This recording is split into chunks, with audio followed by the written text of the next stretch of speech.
الحمد لله كفى وسلام على عباده الذين اصطفى أما بعد فأعوذ بالله من الشيطان الرجيم بسم الله الرحمن الرحيم إنهم كانوا إذا قيل لهم لا إله إلا الله يستكبرون صدق الله مولانا العلي العظيم وبلغنا رسوله النبي الأمين المتين الكريم ونحن على ذلك لمن الشاهدين والشاكرين والحمد لله رب العالمين۔ معزز و محترم سامعین کرام، السلام علیکم ورحمۃ اللہ وبرکاتہ۔ ان اللہ وملائکتہ یصلون علی النبی یا ایہا الذین آمنوا صلوا علیہ وسلموا تسلیما۔ اللہم صل علی سیدنا مولانا محمد بارک وسلم صلاۃ و سلاما علیک یا رسول اللہ صلی اللہ تعالی علیہ وسلم۔ ہماری گفتگو کلمہ طیبہ کے حوالے سے چل رہی ہے۔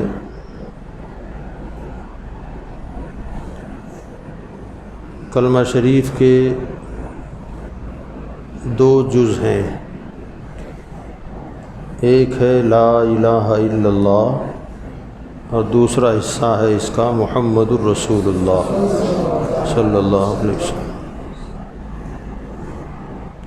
یہ دونوں حصے جو ہیں قرآن پاک میں الگ الگ جگہوں پر آئے ہیں۔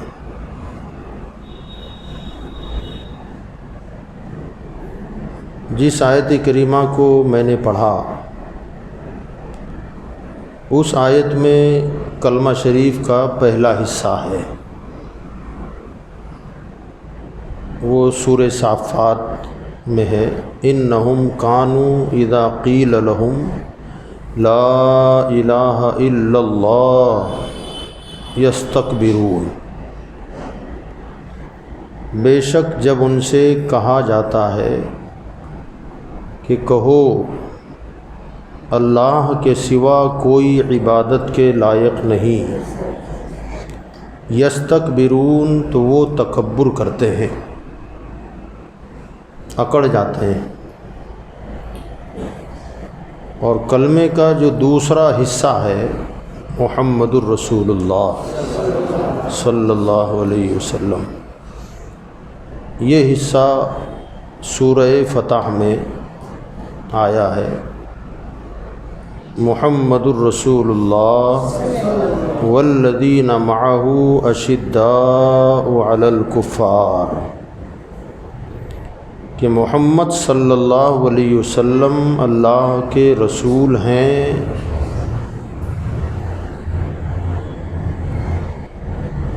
اور ان کے ساتھ والے یعنی صحابہ کافروں پر بڑے سخت ہیں۔ رحماء بینہم، اور آپس میں بڑے مہربان ہیں۔ تو یہ کلمے کے جو دو حصے ہیں ہمارے ایمان کے لیے یہ دونوں حصوں کا پڑھنا لازم اور ضروری ہے۔ تو گزشتہ کل ہم نے بتایا تھا پہلے والے حصے کے ایک ایک لفظ پر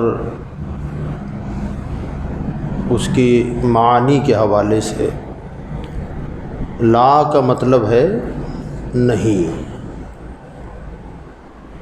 الہ کا مطلب ہے معبود، الا کا مطلب ہے مگر، اللہ یہ اس کا نام ہے۔ اس کا مطلب ہوگا کہ نہیں ہے کوئی عبادت کے لائق مگر اللہ، یعنی اللہ کے سوا کسی غیر کی عبادت کا تصور ہی نہیں ہے۔ پوری کائنات میں کوئی بھی عبادت اور بندگی کے لائق نہیں ہے۔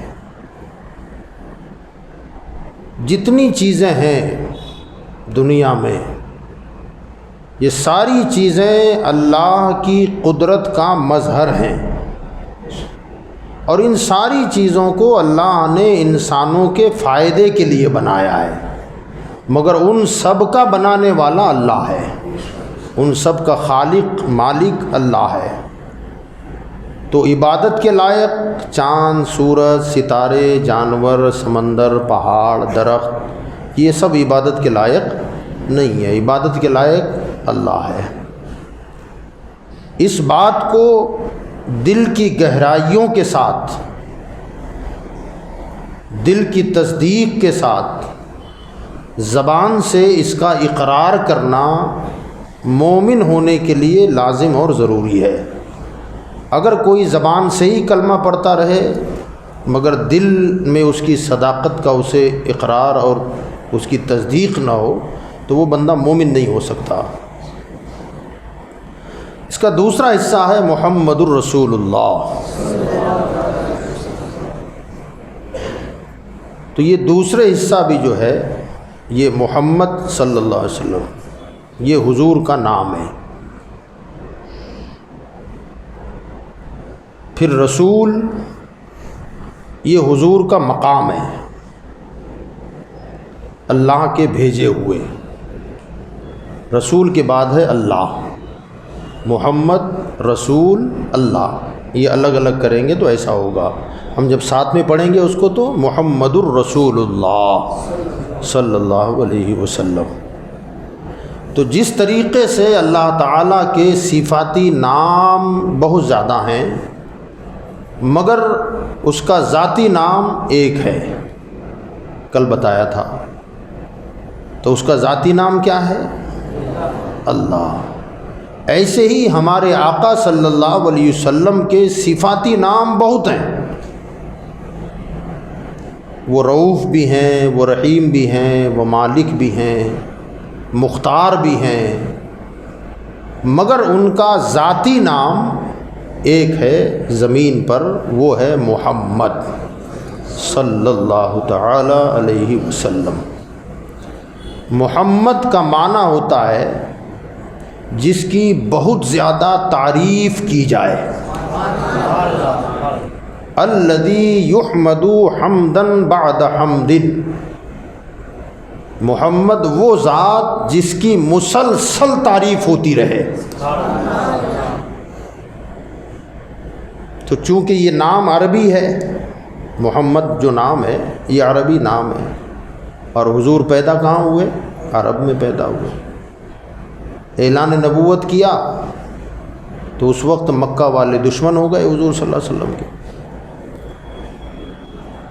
تو وہ دشمنی میں حضور کی برائیاں کرتے تھے، اور جب برائیاں کرتے تھے تو حضور کا نام لے کر برائی کرتے، حضور کا نام لے کر برائی کرتے تھے۔ مثلا محمد ایسے ہیں، ویسے ہیں، فلاں ہیں، یوں ہیں، مگر اب چونکہ وہ تو عرب والے عربی جاننے والے لوگ تھے، تو ایک دن کسی کے ذہن میں یہ بات آئی کہ یار اپنے منہ سے خود ہم جھوٹے ہو رہے ہیں۔ کہا کیسے؟ کہ پہلے محمد کہہ دیتے ہیں اور پھر برائی کرتے ہیں، تو کہا محمد کا مطلب ہی ہے جس کی تعریف ہوتی رہے۔ تو انہوں نے کہا ہاں یار یہ تو بات صحیح ہے، تو کہا نہ آج کے بعد محمد نہیں کہیں گے۔ کہا پھر معاذ اللہ، تو وہ کہنے لگے کہ آج کے بعد ہم انہیں مذمم کہیں گے۔ مذمم کا مطلب ہوتا ہے جس کی برائی بیان کی جائے۔ تو یہ دھیرے دھیرے خبر حضور تک آئی کہ انہوں نے محمد کے بجائے آپ کو مذمم کہنا شروع کر دیا ہے۔ تو حضور صلی اللہ علیہ وسلم نے فرمایا کہ مذمم کوئی اور ہوگا، مجھے اللہ نے محمد بنایا ہے، مجھے اللہ نے محمد بنایا ہے کہ جس کی ہمیشہ تعریف ہوتی رہے۔ حضور صلی اللہ علیہ وسلم کے ناموں میں ایک نام ہے محمود۔ اس کا بھی مطلب ہے جس کی بہت زیادہ تعریف ہو.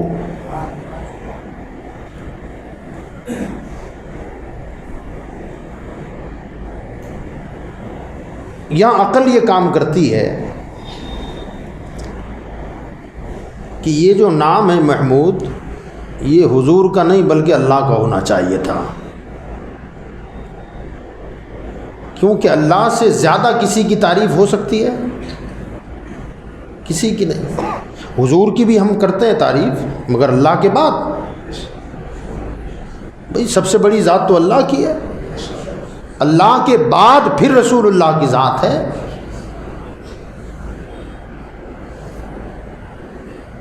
مگر جو تعریف ہے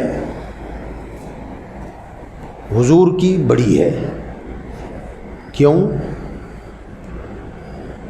اس کی وجہ یہ ہے کہ اللہ کی جو تعریف کرتا ہے وہ بندہ ہی ہے.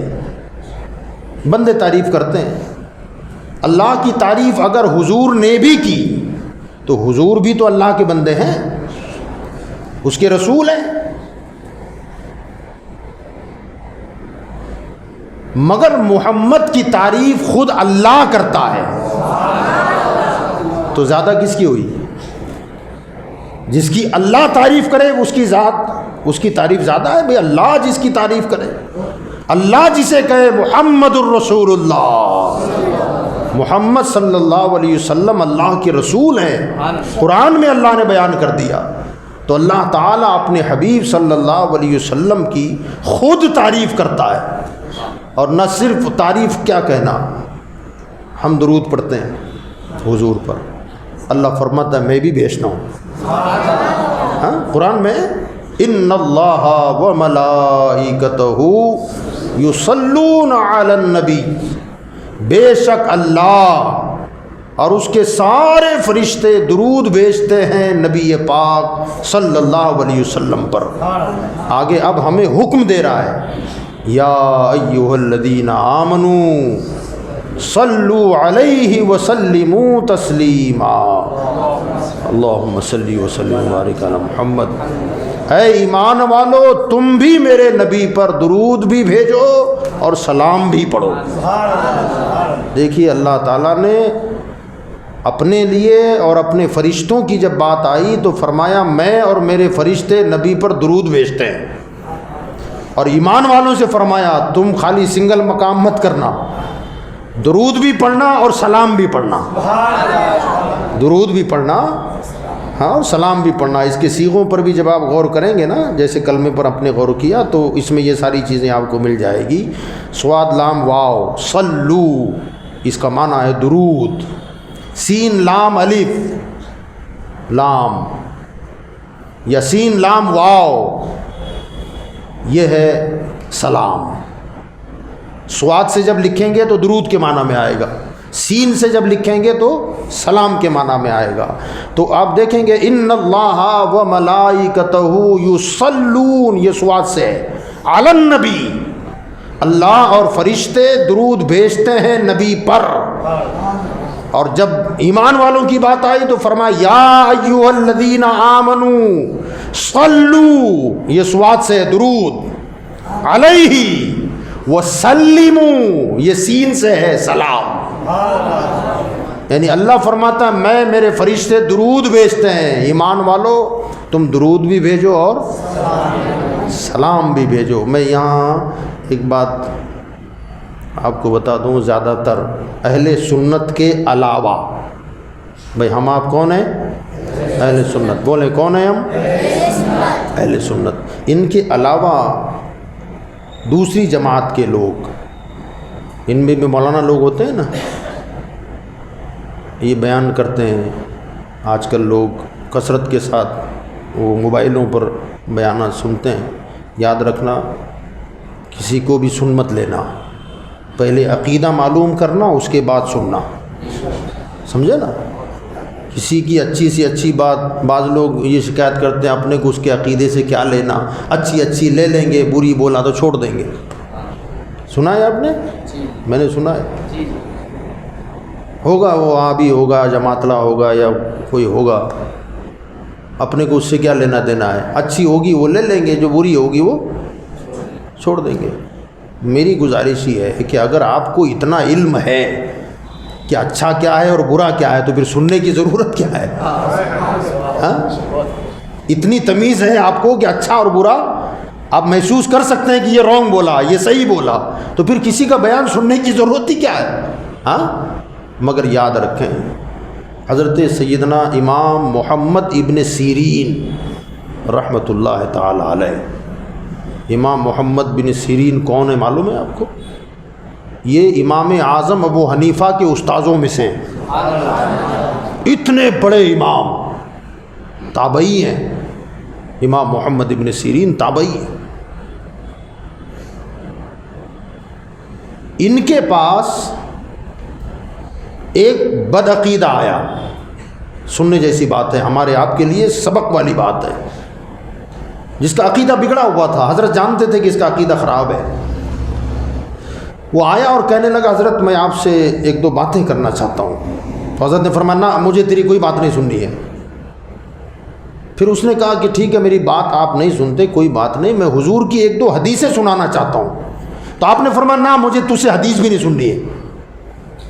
اس نے کہا ٹھیک ہے، کوئی حدیث آپ نہیں سننا چاہتے تو میں آپ کو قرآن کی ایک دو آیتیں سنا دیتا ہوں۔ اب امام اعظم کے استاذ کے پاس علم تھوڑا ہوگا، جس نے امام اعظم کو پڑھایا ہو وہ کتنا بڑا علم کا پہاڑ ہوگا۔ انہوں نے کہا مجھ کو تجھ سے قرآن کی آیت بھی نہیں سننی ہے، نکل یہاں سے۔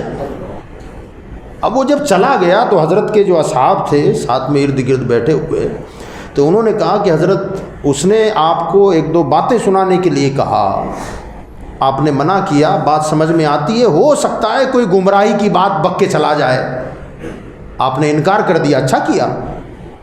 اس نے آپ کو حدیث سنانے کی بات کہی، آپ نے اس کا بھی انکار کر دیا۔ اس میں بھی سمجھ میں آتا ہے کہ ہو سکتا ہے کوئی موضوع من گھڑت حدیث سنا دے، تو آپ نے انکار کر دیا، سمجھ میں آتی ہے بات۔ لیکن جب اس نے قرآن کی آیت پڑھنے کی بات کی، آپ نے وہ بھی سننے سے انکار کیا، تو قرآن کی آیت تو من گھڑت نہیں پڑے گا، آپ نے انکار کیوں کیا؟ تو آپ نے فرمایا یہ میں بھی جانتا ہوں کہ قرآن کی آیت وہ بنا کر نہیں پڑھ سکتا، جو ہے وہی پڑھنا پڑے گا، لیکن ہو سکتا ہے کہ وہ قاری اچھا ہو سکتا ہے اس کا لہجہ اچھا ہو سکتا ہے کہ وہ قرآن پڑھنے میں اس کی آواز بہت اچھی ہو۔ اگر وہ قرآن بھی اچھی آواز میں پڑھتا تو میری زبان پر اتنا تو آتا نا کہ قرآن بہت اچھا پڑھا، اور میں کسی بدعقیدہ کی تعریف بھی نہیں کرنا چاہتا، یعنی قرآن سننے سے بھی انکار کر دیا، تو کیا ان سے زیادہ سمجھ ہمارے پاس ہے؟ جی جب سمجھ نہیں ہے تو پھر فرق کیسے کریں گے آپ کہ اس نے اچھا بولا کہ غلط بولا؟ ہاں، تو اس سے بہتر ہے کہ چوکڑی مار دو۔ بات سمجھ رہے ہیں آپ؟ ہر کس و ناقص کو سننا نہیں ہے، جو غوث کی بات کرے اس کی سنیں، جو غریب نواز کی بات کرے اس کی سنیں، اور پھر اخیر میں مہر والی بات جو امام احمد رضا کی بات کرے اس کی سنیں، کیونکہ ہو سکتا ہے کوئی غوث اعظم کی بھی اور غریب نواز کی بھی بات کرنے والے نکل گئے آج کل، ہاں کچھ ایسے نکلے۔ اب نیا حالات دیکھ رہے ہیں، پچھلے دنوں ایک مقرر ہماری صورت میں خوب چلے، انہوں نے کسی تقریر میں حضرت خواجہ دانا کی تعریف کر ڈالی، اور جب تعریف کی تو مت پوچھو، ہمارے لوگ ایسے دوڑنے لگے، جہاں دیکھو بس مجمع مجمع ہوتا تھا۔ تو ان کے بیان سے 1 یا 2 دن پہلے شاید میرا کہیں بیان رکھا گیا تھا، تو میں نے اس بیان میں کہا تھا کہ حضرت آ رہے ہیں، صورت بار بار ان کا آنا جانا ہوتا ہے، خواجہ دانا کی اتنی تعریف انہوں نے کر دی، کبھی مہربانی کر کے خواجہ دانا کی چوکھٹ پر بھی آ جائیں۔ جب اتنی تعریف آپ کر رہے ہیں اور کبھی خواجہ دانا کے آستانے پر آنے کی توفیق نہیں ہوتی، اس کا مطلب ہے خواجہ دانا کا نام لوگوں کو بہکانے کے لیے لیا گیا ہے۔ اگر واقعی محبت ہوتی تو خواجہ دانا کی چادر چوم کے جاتا، ان کی چوکھٹ کو بوسہ دے کے جاتا، مگر یہ خالی بیوقوف بنانے کی باتیں ہیں۔ تو بہرحال میں بتانا یہ چاہتا تھا کہ اکثر آپ نے اگر کہیں سنا ہوگا تو وہ زیادہ تر اپنے بیانوں میں جب درود پڑھتے ہیں نا، درود تو درود ابراہیمی پڑھتے ہیں، اللہم صلی علی محمد وعلی آل محمد کما صلیت علی ابراہیم وعلی آل ابراہیم اللہم بارک علی محمد، یہ درود زیادہ پڑھتے ہیں۔ اور سنی جو ہے یہ درود پڑھتے ہیں، ہم پڑھتے ہو نا، مگر کب پڑھتے ہیں؟ نماز میں، نماز سے باہر نہیں پڑھتے ہم۔ نماز سے باہر کبھی آپ نے دیکھا کسی اپنے سنی عالم کو پڑھتے ہوئے درود ابراہیم؟ نہیں، وہ نماز میں بھی پڑھتے ہیں، نماز کے باہر بھی پڑھتے ہیں۔ کیوں؟ کہ اس درود میں خالی درود ہے، سلام نہیں۔ درود ابراہیم جو ہے نا، اللہم صلی علی محمد وعلی آل اللہم محمد کما صلیت علی ابراہیم وعلی آل ابراہیم انک حمید مجید، اللہم بارک علی محمد وعلی آل محمد کما بارکت علی ابراہیم وعلی آل ابراہیم انک حمید مجید۔ اس میں خالی درود کے لفظ ہیں، سلام کے نہیں ہیں۔ اور ہم وہ درود پڑھتے ہیں جس میں درود بھی ہو اور سلام بھی ہو۔ ہم کون سا پڑھتے ہیں؟ اللہم صلی علی سیدنا مولانا محمد وعلی آل سیدنا محمد وآلہ واصحابہ وبارک وسلم۔ یہ سلم بھی کہتے ہیں، اور سلم کہہ کے پھر چپ نہیں رہتے، الصلاۃ والسلام علیک یا رسول اللہ صلی اللہ علیہ وسلم۔ ہم یہ پڑھتے ہیں جس میں درود بھی ہو اور سلام بھی ہو۔ مگر یہاں ایک سوال اور پیدا ہوتا ہے کہ جب درود ابراہیمی میں سلام نہیں ہے، خالی درود ہے، تو اسے نماز میں کیوں پڑھتے ہیں؟ ایک سوال ہے۔ تو اس کا جواب یہ ہے کہ ہم درود ابراہیم نماز میں اس لیے پڑھتے ہیں کہ اتحیات میں سلام آ جاتا ہے۔ اتحیات میں سلام آ گیا تو وہاں سلام پر عمل ہو گیا، اور درود ابراہیم پڑھ کے درود والی آیت پر عمل ہو گیا۔ اب نماز کے بعد جب پڑھیں گے وہ درود پڑھیں گے جس میں سلام بھی ہو اور درود بھی ہو، کیونکہ اللہ نے دو کام کرنے کا حکم دیا ہے، ایک کا نہیں دیا، دو کام کرنے کا۔ میرے نبی پر ایمان والو تم درود بھی پڑھنا، اور تو جو دو کام کرے اللہ نے کس کو کہا دونوں کم کرنے کے؟ اونچی بولو۔ ہاں، تو سمجھ لینا جو درود اور سلام دونوں ملا کے پڑھتا ہے وہی ایمان والا ہے، کیونکہ اللہ نے ایمان والے سے کہا۔ اور جو بندہ درود تو پڑھتا ہے مگر سلام کو چھوڑ دیتا ہے، اس کا مطلب ہے کہ اس نے اپنے آپ کو مومن سمجھا ہی نہیں ہے، کیونکہ اللہ نے خطاب کیا ایمان والوں سے۔ تو جو ایمان والا ہوگا وہ نبی پر درود بھی پڑھے گا اور اونچی بولیں سلام بھی پڑھے گا۔ تو محمد صلی اللہ علیہ وسلم جو ہیں، اس کا مطلب ہے جس کی بہت زیادہ تعریف ہوتی رہے۔ حضور صلی اللہ علیہ وسلم کتنی تعریف ہو رہی ہے؟ اتنی تعریف ہمارے پاس کان نہیں ہے، کان خالی ہم اور آپ ہی نہیں کر رہے ہیں، اللہ فرماتا ہے میں بھی کرتا ہوں۔ اللہ فرماتا ہے خالی میں نہیں، میرے فرشتے بھی کرتے ہیں، اور خالی فرشتے نہیں بلکہ اللہ فرماتا ہے سبحان اللہ وَرَفَعْنَا لَكَ ذِكْرَكَ، اے محبوب ہم نے آپ کے لیے آپ کے ذکر کو بلند کر دیا ہے۔ کتنا بلند کر دیا؟ کہا اتنا بلند کیا کہ جہاں جہاں میرا نام ہوگا وہاں وہاں تیرا نام ہوگا۔ حد یہ کہ میرا کلمہ بھی مکمل نہیں ہوگا جب تک تیرا نام نہ آ جائے۔ نماز میرے لیے ہوتی ہے مگر اس نماز میں بھی مکمل نماز نہیں ہوگی جب تک تجھ پہ سلام نہ ہو۔ اذان ہوتی ہے، اذان کمپلیٹ نہیں ہوگی جب تک کہ اس میں تیرا نام نہ آ جائے۔ اقامت ہوتی ہے، اقامت بھی کمپلیٹ اس وقت تک نہیں ہوگی جب تک کہ اس میں محبوب تمہارا نام نہ آ جائے۔ اسی بات کو کسی شاعر نے کہا تھا کہ اذان و کلمے سے ظاہر مقام ہے کہ نہیں، اذان و کلمے سے ظاہر مقام ہے کہ نہیں، خدا کے بعد محمد کا نام ہے کہ نہیں۔ کلمہ پڑھو تو اللہ کے نام کے بعد اذان دو تو اللہ کے نام کے بعد، اقامت پڑھتے ہیں مؤذن صاحب اللہ کے نام کے بعد حضور کا نام، آپ نماز پڑھتے ہیں خالص اللہ کے لیے، مگر جب سب کچھ کرتے ہیں نیت کیا کرتے ہیں؟ خاص واسطے اللہ تعالیٰ کے۔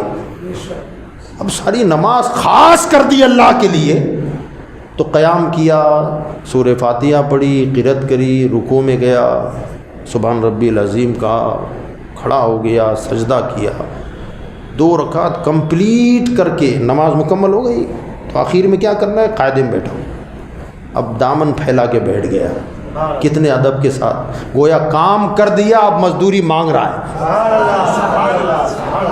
کام ہو گیا اب مزدوری مانگنے بیٹھا ہے۔ قدرت کا نقیب آواز دیتا ہے، میرے بندے ٹھنڈی کڑاکی کیے، ٹھنڈے پانی سے وضو کیا، گھر سے چل کے مسجد تک آیا، یہ 2 رکعت نماز ادا کی، بندے چاہتا ہے کہ قبول کر لوں، تو بندہ کہتا ہے مولا اتنی محنت کی اس لیے ہے کہ قبول کر لے، تو قدرت کا نقیب آواز دیتا ہے اتنی محنت کو قبول کروانا چاہتا ہے تو اب میرے نبی پر درود و سلام پڑھ۔ نماز کمپلیٹ ہوتی ہے سلام اور درود پر، ہے کہ نہیں؟ التحیات میں سلام آ گیا، درود ابراہیم میں درود آ گیا، تو نماز کی جیسی عبادت میں بھی اللہ نے اپنے نبی پر سلام رکھ دیا ہے، تو اذان و کلمے سے ظاہر مقام ہے کہ نہیں؟ خدا کے بعد محمد کا نام ہے کہ نہیں؟ ہاں، فرش والے تیری شوکت کا علو کیا جانے، خسروا عرش پہ اڑتا ہے پھریرا تیرا، خسروا عرش پہ اڑتا ہے پھریرا تیرا۔ اور یاد رکھیں، شاید اس سے پہلے کبھی بتایا ہو، اللہ نے اپنے حبیب کے ذکر کو اتنا بلند کیا ہے، اتنا بلند کہ یقین جانیں یہ جو دنیا میں اذانیں ہوتی ہیں نا، اذانیں، جدید تحقیقات جو ہے نا دنیا کی ریسرچ، اس کا رزلٹ یہ ہے کہ دنیا میں 1 منٹ بھی ایسا نہیں گزرتا جس میں اذان نہ ہوتی ہو۔ یہ 24 گھنٹے کی جو چین ہے، یہ پوری چین میں 1 منٹ کا بھی گیپ نہیں ہے کہ اذان نہ ہوتی ہو، 24 گھنٹہ مسلسل اذان ہوتی ہے۔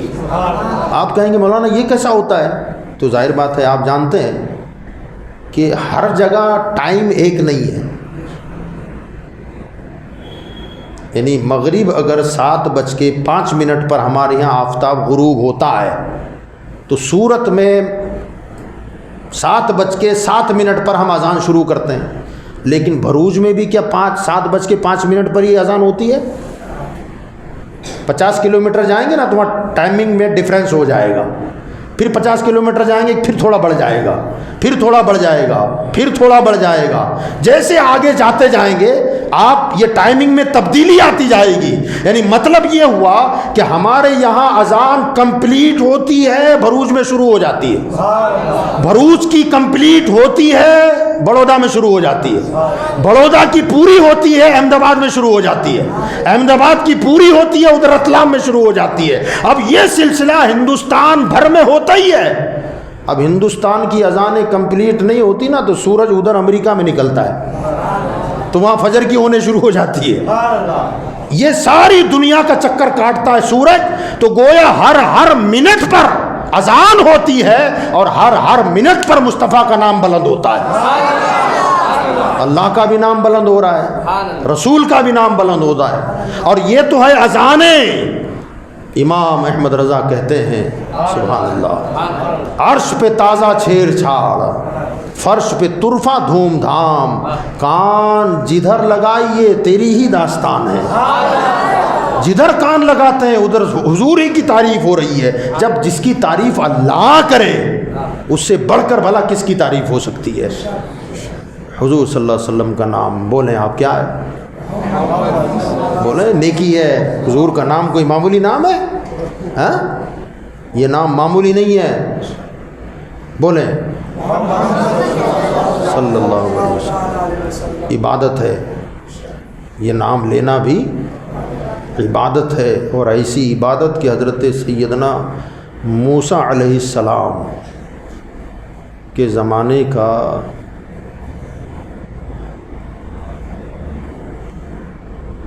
ایک واقعہ ہے کہ ان کے زمانے میں بڑا بدکار بد کردار گنہگار آدمی رہتا تھا، اس کی موت ہو گئی۔ جب وہ مر گیا تو چونکہ گنہگار زیادہ تھا اس لیے لوگوں نے اس کے کفن دفن کا کوئی خیال کیا نہیں، اور اس زمانے کا قانون قدرت کا نظام بھی ایسا تھا کہ ایسے لوگوں کو زمین بھی نہیں رکھتی تھی، اگر دفن کر کے جاتے تو باہر پھینک دیتی۔ تو لوگوں نے کہا ہم کو معلوم ہے اس کی حالت کیا ہے، اس کا کیریکٹر کیسا ہے، تو زبردستی محنت کر کے قبر میں گاڑ کے کوئی مطلب نہیں ہے، صبح باہر نکلے گئے تو اٹھا کر کے اس کو کسی گندی جگہ پر ڈال دیا، باہر لے جا کے پھینک دیا اس کو۔ روایت میں آیا ہے کہ اللہ تعالیٰ نے حضرت موسیٰ علیہ السلام پر وحی نازل فرمائی، وحی میں یہ فرمایا کہ موسیٰ فلاں فلاں گاؤں میں ایک بندہ جس کا انتقال ہو گیا ہے، یہ نام ہے اس کا، لوگوں نے اسے ایک گندی جگہ پر کوڑا کرکٹ کی جگہ پر پھینک دیا ہے، میں تمہیں حکم دیتا ہوں کہ تم خود جاؤ اس بندے کو اٹھاؤ، اسے غسل دو، کفن پہناؤ، خود نماز پڑھ کر کے پھر اسے دفن کر دو۔ تو حضرت موسیٰ علیہ السلام نے سوچا کہ جب اتنا اچھا بندہ ہے کہ اللہ کا حکم مجھے آیا تو اتنے اچھے بندے کو لوگوں نے پھینکا کیوں؟ تو لوگ وہاں حضرت موسیٰ وہ اس گاؤں میں پہنچے، اس بندے کا نام لیا تو لوگوں نے کہا کہ حضرت آپ اللہ کے پیغمبر ہیں، اس بندے سے آپ کو کیا کام؟ تو فرمایا بھائی مجھے بتاؤ تو وہ کہاں ہے؟ تو کہا وہ تو ابھی 2 دن پہلے ہی مر گیا۔ کہا لاش کہاں ہے؟ کہا فلاں جگہ پر ہم نے پھینکا ہے اس کو۔ حضرت موسیٰ وہاں گئے، اسے نکالا، غسل دیا، کفنایا۔ لوگ تعجب کرنے لگے کہ حضرت یہ ہمارے گاؤں کا سب سے بڑا بگڑا ہوا آدمی تھا، سب سے بڑا پاپی یہی ہے، اور آپ اسے غسل دے رہے ہیں، کفنا رہے ہیں، دفنانے کی بات کر رہے ہیں۔ حضرت موسیٰ نے رب کی بارگاہ میں عرض کی مولا ساری خلقت اس کی برائیوں کی گواہی دے رہی ہے، اور تو نے مجھے حکم دیا ہے، نبی کو پیغمبر کو حکم دیا ہے کہ تم غسل دو، کفن پہناؤ، دفناؤ، مولا آخر کون سی ادا تجھے اس کی پسند آ گئی؟ تو رب نے ارشاد فرمایا موسیٰ یہ ہے تو بڑا پاپی، بہت بدکار ہے، بد کردار ہے، مگر ایک مرتبہ اس نے انجیل شریف تورات شریف کو کھولا اور کھول کر اسے پڑھنے لگا تو ورق کردانی کرتے ہوئے تورات شریف میں میرے مصطفیٰ کا نام آ گیا، محمد۔ جب نام آیا تو یہ تڑپ گیا کہ اللہ کے آخری نبی ہوں گے، اسے تڑپ کر بوسہ دے دیا، سرکار کے نام کو چوما۔ تو اللہ فرماتا ہے کہ میرے محبوب کے نام کی اس نے تعظیم کی، میری رحمت کو گوارا نہیں کہ اسے عذاب دوں، میں نے اس کے سارے گناہ معاف کر دیے ہیں۔ یہ نام ہمارے آقا کا ہے، ایسا نام ہمارے مصطفیٰ کا ہے، بولو کیا نام ہے؟ محمد صلی اللہ علیہ وسلم۔ ایک اور حدیث سن لیں آپ، سبحان اللہ۔ حدیث شریف میں آیا ہے کہ قیامت کا جب دن آئے گا تو جنت کا دروازہ کھلے گا، منادی ندا کرے گا، آواز لگانے والا فرشتہ آواز لگائے گا، یا محمد صلی اللہ علیہ وسلم ادخل فی الجنہ، اے محمد جنت میں داخل ہو جاؤ۔ تو محشر کے میدان میں جتنے محمد نام کے ہوں گے نا وہ کہیں گے مجھے کو بلایا ہے، سب دوڑیں گے۔ جب دوڑیں گے تو فرشتہ روکے گا کہ اے تم نہیں، کہا محمد ابن عبداللہ، محمد الرسول اللہ، ان کے لیے جنت کا دروازہ کھلا ہے، کہ تم پلٹو۔ تو یہ سارے لوگ مایوس ہو جائیں گے، اللہ کا نقیب فرشتوں سے کہے گا فرشتوں اب مت واپس کرو، ان کو گناہ کرتے شرم نہیں آئی، مگر مجھے انہوں نے چونکہ میرے نبی کا نام رکھ لیا ہے، اس نام کی وجہ سے مجھے انہیں جنت سے پلٹاتے ہوئے حیا آ رہی ہے۔ اللہ فرماتا ہے مجھے حیا آ رہی ہے کہ جس کا نام محمد ہو اسے جنت سے بھگایا جائے۔ فرمایا میرے نبی کے نام کے صدقے میں ان کو سب کو جنت میں ڈال دو۔ حدیث ہے، حدیث شریف ہے۔ اسی بات کو حضور محدث اعظم ہند علیہ الرحمت و رضوان کہتے ہیں. حضور محدث اعظم جو ہے نا یہ علامہ سید مدنی میاں صاحب شیخ الاسلام ان کے ابا ہیں. محدث اعظم ان کے ابا ہیں اور یہ محدث اعظم شاگرد ہیں اعلیٰ حضرت کے. ان کا نام ہے سید محمد. محدث اعظم کا نام کیا ہے؟ اونچی بولیں. سید محمد. وہ حدیث آپ ذہن میں رکھیں کہ سارے محمد نام کے لوگ جنت کے گیٹ پر چلے جائیں گے, فرشتے روک دیں گا تم کو نہیں, واپس جاؤ.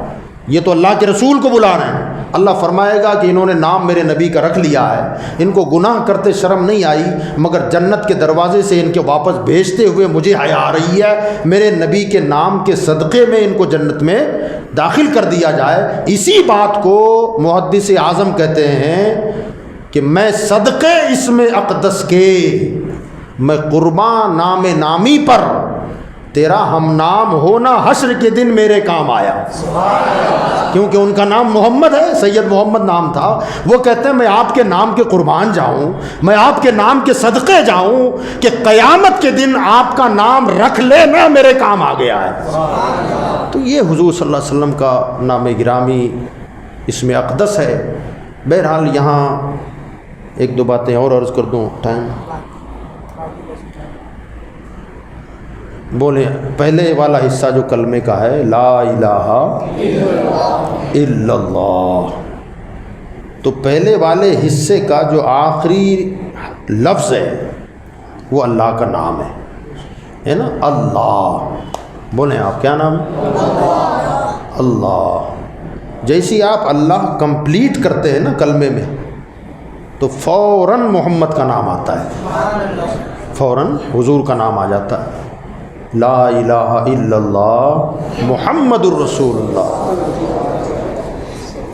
اگلی باتیں انشاءاللہ کل عرض کریں گے. ایک مختصر بات یہاں میں عرض کر دوں کہ جب بھی آپ کسی زبان میں, چاہے اردو بولیں, ہندی بولیں, گجراتی بولیں, انگریزی بولیں, عربی بولیں, دو جملوں کو الگ کرنے کے لیے کوئی نہ کوئی لفظ ہوتا ہے نا.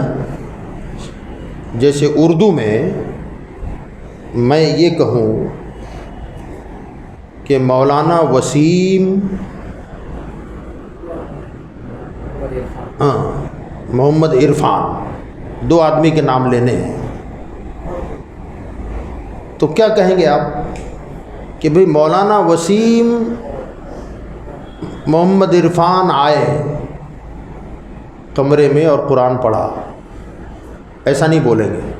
بلکہ جب دو لوگوں کا نام لیں گے تو بیچ میں اردو میں اور آئے گا, مولانا وسیم اور محمد عرفان آئے, تب پتہ چلے گا کہ یہ دو آدمی ہیں. برابر ہے نا بھائی, دو آدمی ہے. تو اردو میں دو چیزوں کو فاصلہ دینے کے لیے, دو چیزوں کو سمجھانے کے لیے اور کا لفظ آتا ہے. گجراتی میں کیا آتا ہے؟ اڑے آتا ہے. انگلش میں کیا آتا ہے؟ اینڈ ہے نا بھائی. اگر بیچ میں اور اینڈ انے نہیں لگاؤ گے نا تو آپ فیصلہ نہیں کر پائیں گے یہ دو آدمی ہیں کہ ایک ہے. فیصلہ نہیں کر پائیں گے آپ, گڑبڑ ہو جائے گی. مثلا یوں سمجھیں آپ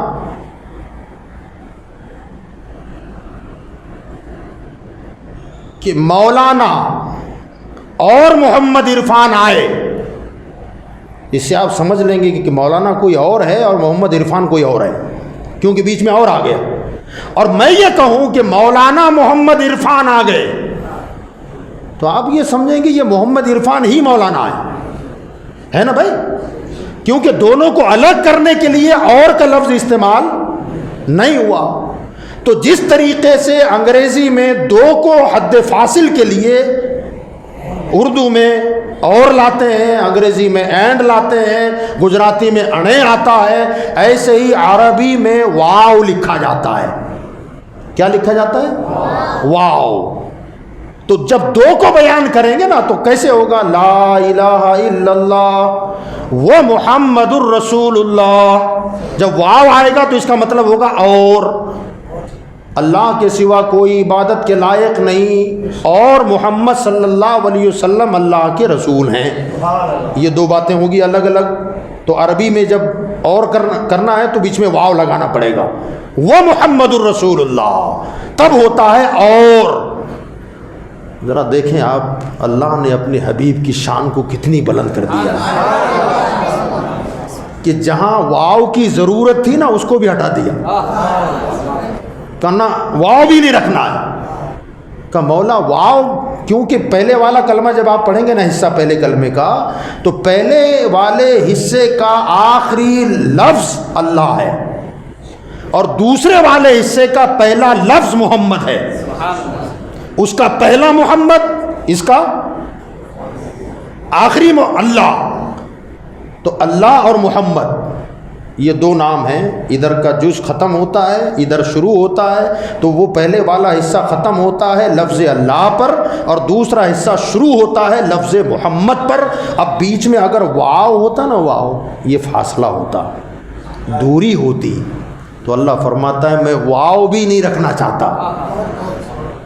اتنی دوری بھی مجھے پسند نہیں ہے. جہاں اللہ کا ہاں نکلے فوراً محمد کی میم مل جائے.